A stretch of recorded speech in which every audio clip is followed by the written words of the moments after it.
Alexei woke to a sound that did not belong to the world of waking men. It was slow and deliberate, a staccato that pulsed through the cold brick walls like the heartbeat of the building itself. For a moment, he thought he imagined it, that his mind, frayed from weeks of confinement, had conjured the rhythm from the darkness. But the sound persisted, insistent, as if someone or something was trying to speak directly to him through the walls. The prison smelled of damp iron and mildew. The bricks were slick with condensation, and every step he took echoed in the narrow corridor outside his cell. He felt the weight of the walls pressing in on him, not merely the physical stone but the oppressive knowledge that beyond these barriers lay a world that had forgotten him. He was no longer a journalist, no longer a man with words to expose, but a prisoner reduced to the rhythm of knocks and whispers that filled the darkness. He lay still, straining to hear over the distant shouts of guards and the occasional clang of metal doors. Each sound outside was a potential threat, each shadow in the corridor a possible accusation. Yet the staccato persisted, and Alexei felt a peculiar mix of fear and fascination. Whoever it was, they had found a way to reach him, and he knew instinctively that this was not a trick of the imagination. Memories surfaced unbidden. The clatter of typewriter keys in a sunlit office, the murmur of readers discovering truths they were not supposed to know, the flash of a red headline in the morning paper, that life had ended the moment the iron gates closed behind him. And yet, in the rhythm of the walls, it seemed to whisper that some part of him might survive. Hours passed. Sleep became impossible, replaced by a hyper-awareness of every breath, every distant footstep, every movement that might hint at detection. The staccato formed patterns, tentative at first, then more distinct. Alexei traced them with his fingers against the rough brick, as if he could feel their meaning beneath his touch. He imagined letters forming, words taking shape. And in that imagining, a strange hope began to take root. The hope that he was not alone. In the far corner of his mind, a question emerged that he could not yet answer. Who was trying to reach him, and what did they want? The answer seemed both terrifying and vital. To ignore it would be to surrender completely to the walls, to the endless gray of confinement. To respond was to risk everything, for the slightest misstep in this deadly place could mean punishment beyond imagination. And so he listened. The rhythm continued through the long night, and Alexei realized that the prison had become a living entity in which he was both prisoner and witness. Every brick seemed to breathe. Every shadow seemed to move with intent. He felt the presence of the other cell, a silent companion, a conspirator in the darkness, and with it, the first flicker of something long extinguished, hope. By the third night, Alexei had begun to discern a pattern in the knocks. At first, they had been random, meaningless sounds bouncing against the cold stone. But now, carefully, with painstaking attention, he began to perceive a rhythm. Short knocks, long pauses, clusters of staccato. Each arrangement hinted at purpose. Letters, words. A language born of desperation, carried through the walls that confined them. He spent hours tracing the irregular pulses with trembling fingers, imagining them forming shapes, forming sentences, forming someone. The realization was both exhilarating and terrifying. Someone was alive in the darkness beside him, someone who had found a way to speak without being seen, without risking the ire of the guards. And yet, the stakes were incomprehensible. One false move, one too loud reply, and the fragile bridge between them could collapse into punishment, into death. Each day, Alexei rehearsed in silence the way he would respond. He tapped his fist lightly against the bricks, imitating the rhythm, hesitating, listening for response. The prison, with its endless corridors, echoing iron doors, and oppressive shadows, had become a chamber of coded conversation. He felt the weight of every step outside his cell, the vigilance of every guard, the unspoken rules of survival pressing upon him. Yet, in that coded language, he discovered a new kind of freedom, a mental escape from the walls. The staccato became more elaborate as he practiced.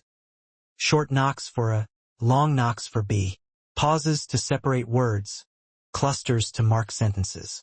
He traced the invisible letters in his mind, in the rough dust on the floor, even on the walls with a fingernail when no one was watching. It was exhausting, maddening, but also intoxicating. Every response from the other side carried relief, sometimes laughter, sometimes sorrow, and sometimes a warning.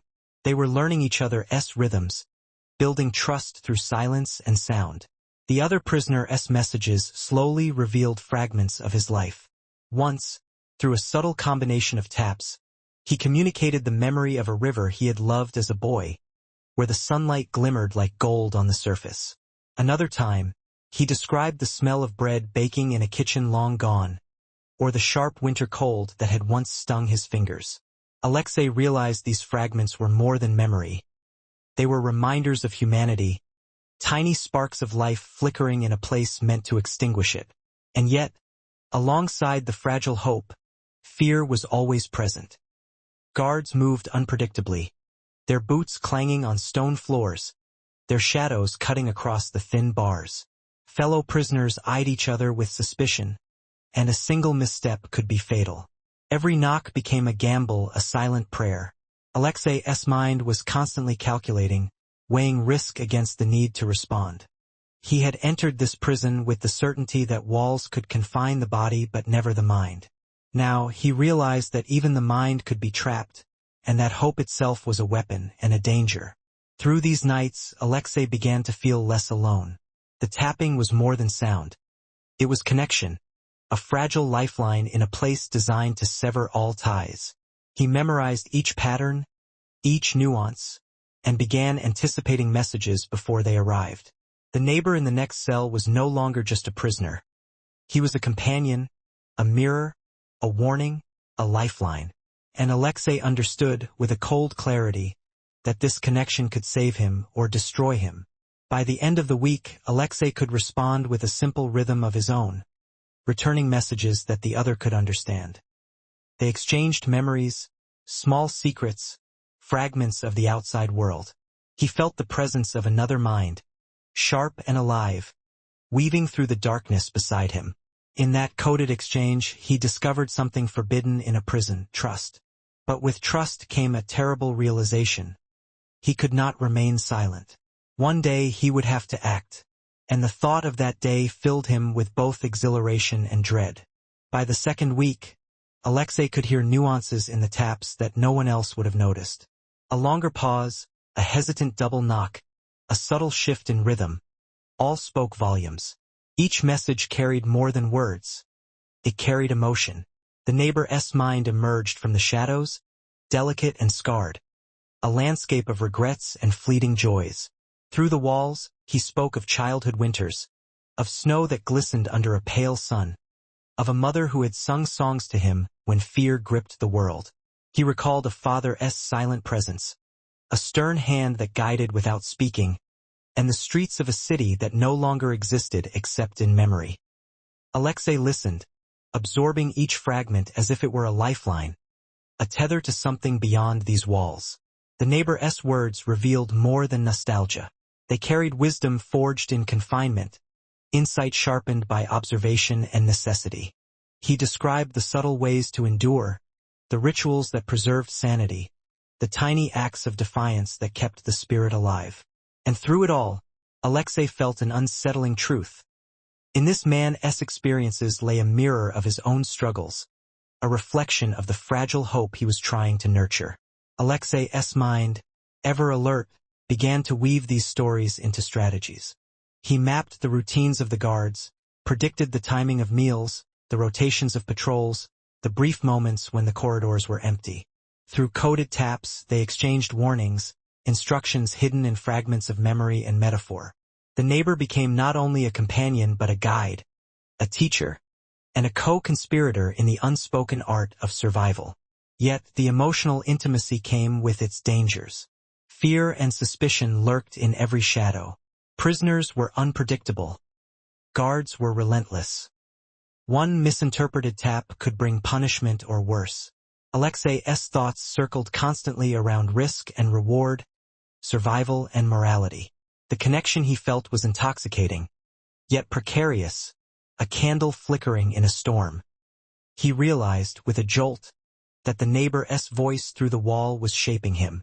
The man's stories forced Alexei to remember his own past, the days before arrest, the warmth of sunlight on his face, the thrill of a truth spoken without fear. He had lived in a world of words, of ideas, and now, reduced to taps and silence, he understood the power and fragility of communication.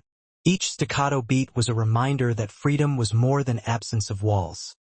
It was presence of another mind, of recognition, of connection. Through these exchanges, Alexei also glimpsed the neighbor's flaws.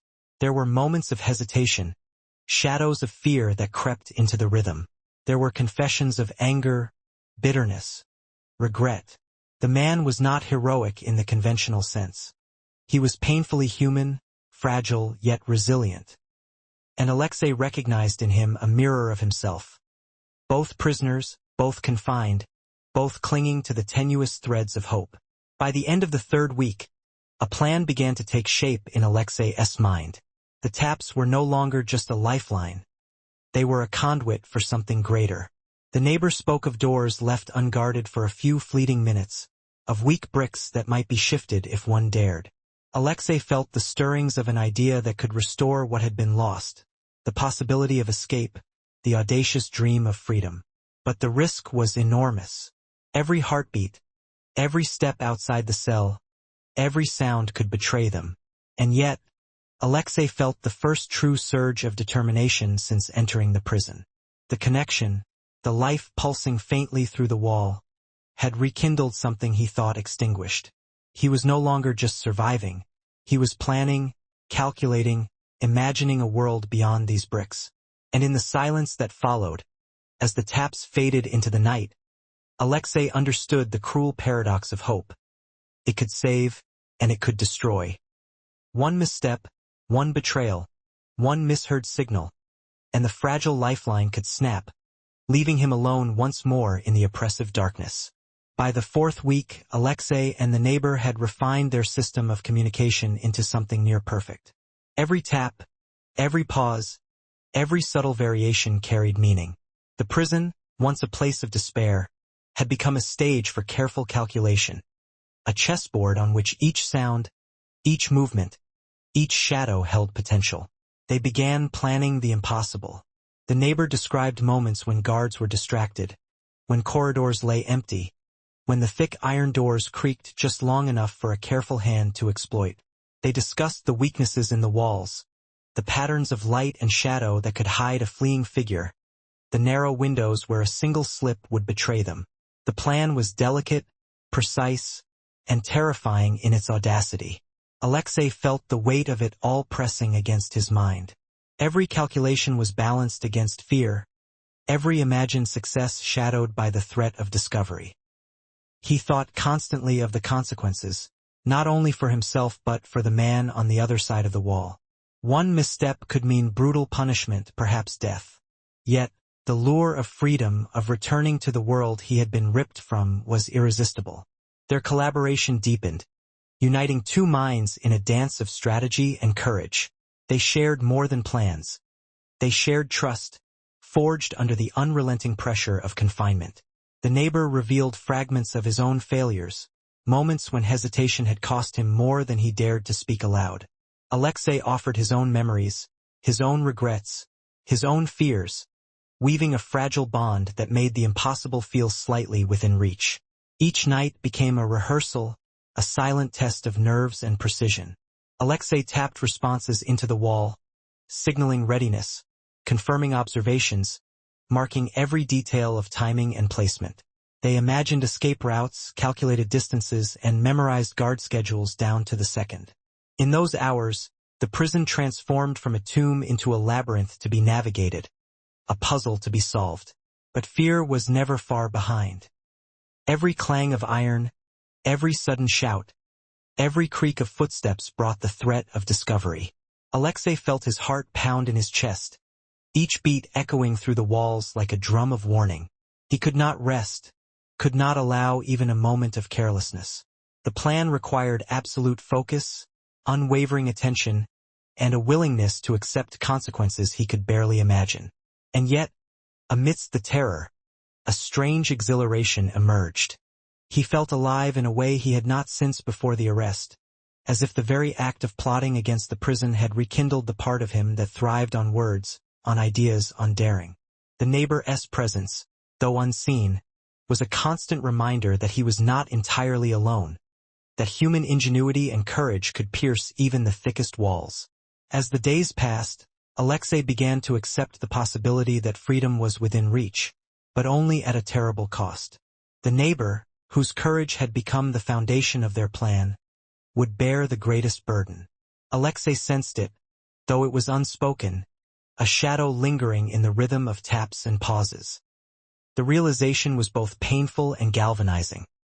Someone had to sacrifice more than comfort, more than safety, for the dream of escape to become reality. And so, the plan solidified. Timing, routes, and contingencies were memorized. Every tap, every pause, every nuance of communication was accounted for. The prison remained silent and indifferent around them. Yet within their cells, two minds moved in concert, daring to imagine the impossible. Alexei understood that the moment of execution would demand courage unlike any he had known. He would have to trust the neighbor completely, and the neighbor would have to trust him in return. Failure was not an option, not for one of them and not for the other. The night before the attempt, Alexei lay awake, tracing the plan in his mind, rehearsing every step, every movement. The walls seemed to pulse with expectation, as if the prison itself knew what was coming. And somewhere beyond the darkness, the neighbor tapped one final message, a single, deliberate rhythm that carried more meaning than words. The affirmation of shared resolve, and the unspoken acknowledgement of the price they were about to pay. The night air in the prison corridors was colder than Alexei had imagined possible. Each breath was sharp and stinging, cutting through the fog of exhaustion and fear that had settled into his bones.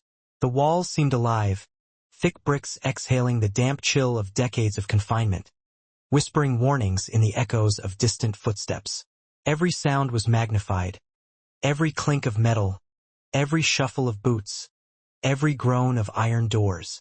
He could almost feel the pulse of the building itself, as if the prison knew that tonight, everything would be different. The neighbor's taps had come earlier, a precise rhythm that conveyed urgency and timing. The plan was in motion. The corridors were mostly empty, guards at predictable posts, and the window of opportunity was narrow, measured in heartbeats and seconds. Alexei felt a surge of adrenaline, sharp and terrifying, mingled with the dread of what lay ahead. One misstep, one misjudged pause, and the plan could collapse, crushing hope and life in equal measure. He moved quietly, each step rehearsed and deliberate, every sense strained to its limit. The air smelled of iron and cold, of damp stone and human fear. Shadows stretched across the walls, warped and alive, and he felt the presence of the neighbor in the next cell, not as a separate being, but as a part of himself. Their minds had merged in a way that only extreme necessity could forge, two wills entwined through a thin wall of brick and despair. Then, in the briefest pause between patrols, the neighbor tapped one final instruction. A single pattern that said, "Do it now." Alexei understood instantly. The neighbor would stay behind, sacrificing freedom for the chance that Alexei might succeed. The thought struck him with the force of a physical blow. His heart ached with gratitude, guilt, and fear all at once. He wanted to protest, to insist that they escape together, but the rhythm of taps offered no room for words, only the stark command to move. Every corridor, every door, every shadow was a challenge to his courage. He slipped past the first guard, pressed against the cold wall, listening to footsteps fading into distance. He moved like a ghost, guided by memory and instinct, every movement rehearsed countless times in the silent communication of previous nights. The plan unfolded with precision, and yet with every step, the tension twisted tighter around his chest, threatening to crush him with its relentless weight. He reached the weak point in the wall, the place the neighbor had described with meticulous care. The bricks gave under his hands, rough and cold, yet yielding in a way that spoke of careful preparation. He squeezed through the narrow gap, heart hammering, lungs aching, mind focused entirely on the fragile path to freedom that stretched before him. Behind him, he imagined the neighbor, still alive, still tapping against the walls, ensuring that his own existence remained a shield for Alexei's escape. The final steps outside the prison were a blur of sensation. The cold night air, the rustling of trees, the distant hum of a world that had gone on without him. All of it assaulted his senses. He stumbled, gasping, dizzy with relief and terror, and yet he did not stop. He had escaped the physical walls, but the weight of the cost pressed down on him. The neighbor had stayed behind, a silent guardian in the darkness, sacrificing his freedom for Alexei's life. Alexei ran into the night, each step carrying a mixture of triumph and despair. The prison receded behind him, but its shadow remained, heavy and unyielding. In his mind, he replayed the taps, the patterns, the quiet courage of the man who had given everything for a chance that the world might hear the truth. Freedom, he realized, was not joy but a new kind of responsibility, a debt owed to someone who would never see the sun again.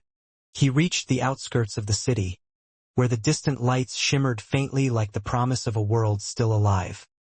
His body was exhausted, his mind reeling, and yet he could not rest. The memory of the neighbor's sacrifice was a constant weight, a pulse in his chest that would not fade. He had escaped, yes, but at what cost? And as he disappeared into the shadows beyond the walls, Alexei felt a strange, bitter clarity. Freedom was not a gift. It was a debt, a burden, a wound that would never heal. And the one who had given him that chance remained behind, a ghost in the darkness, a voice in the walls that would echo in his mind forever. Alexei emerged into the world beyond the prison walls, yet the world felt impossibly alien. The air was thick with smells and sounds he had almost forgotten. Smoke from chimneys, the clatter of trams, the distant chatter of people who were free to speak without fear. And yet none of it brought relief. Every step forward was heavy, weighed down by the memory of the neighbor who had sacrificed himself. Each breath reminded him of the taps, the messages, the silent courage that had made this escape possible. He tried to seek news, to share the story, to make the world aware of the horrors he had witnessed. But the newspapers refused to print his accounts. Editors looked at him with polite disbelief, their faces neutral, their hands pushing his words aside. The truth of the prison, of the invisible war waged within its walls, fell flat against the indifference of the outside. People were more willing to believe convenient stories than the grim reality he brought. Anger simmered beneath the surface. He had risked everything, escaped with his life, and yet the world treated the truth as fiction. Every moment of freedom was tainted by frustration and a deep, gnawing sense of betrayal.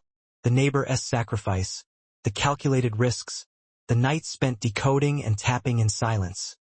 It all seemed meaningless against the immovable apathy beyond the walls. At night, Alexei could still hear the taps in his mind, echoing across the empty spaces of his apartment, each rhythm a reminder of what had been lost. Sleep was haunted by dreams of narrow corridors, cold brick walls, and a familiar, ghostly presence urging him forward. The neighbor's face flickered in these dreams, sometimes distant, sometimes impossibly close, always silent, always accusing. The freedom he had sought was not liberation but an extension of the prison into his mind. He wandered the streets, seeking some connection, some acknowledgement, some proof that his ordeal had meaning. But the world moved on as if he had never existed. People smiled without care. The sun rose and fell without notice, and the city pulsed with indifferent life. Alexei realized, with a sinking horror, that the real prison was not behind him. It was inside him, his memories, his guilt, his failure to save the one who had given him life. These were walls thicker than any brick, iron doors heavier than any lock. Weeks passed. He wrote letters, articles, reports, all ignored or discarded. Friends he had once trusted turned their faces away, unwilling to confront the darkness he carried. Every attempt to return to the world of words, the world he had once inhabited with purpose and clarity, was met with silence or dismissal. And in that silence, the truth crystallized with unbearable clarity. He had escaped the prison, but the prison had followed him, cloned itself in his mind, in the memory of the walls, in the rhythm of taps that haunted his thoughts. One evening, Alexei returned to the river he had once loved as a child, the one the neighbor had described in taps so vivid it seemed real. He stared at the water, hoping for solace, for redemption, for some trace of freedom. But the river only reflected his own hollow eyes. The weight of survival pressed down upon him, and he realized that freedom had come too late, or perhaps had never been real at all. In the final hours of that night, he understood the cruel paradox of existence. That even when chains are broken, even when walls are left behind, the mind can remain captive. The neighbor's sacrifice, once a lifeline, had become an unbearable reminder of everything Alexei could not undo. And as he sat by the river, silent and alone, he felt the bitter truth settle in his chest. Some prisons do not have walls. Some prisons do not have doors. Some prisons follow you into the world, unseen, unyielding, and eternal. And in that quiet he felt it, the final echo of taps, not from the wall, not from another mind, but from inside himself. A rhythm that would never cease. A message he could not reply to. Prison that would never end.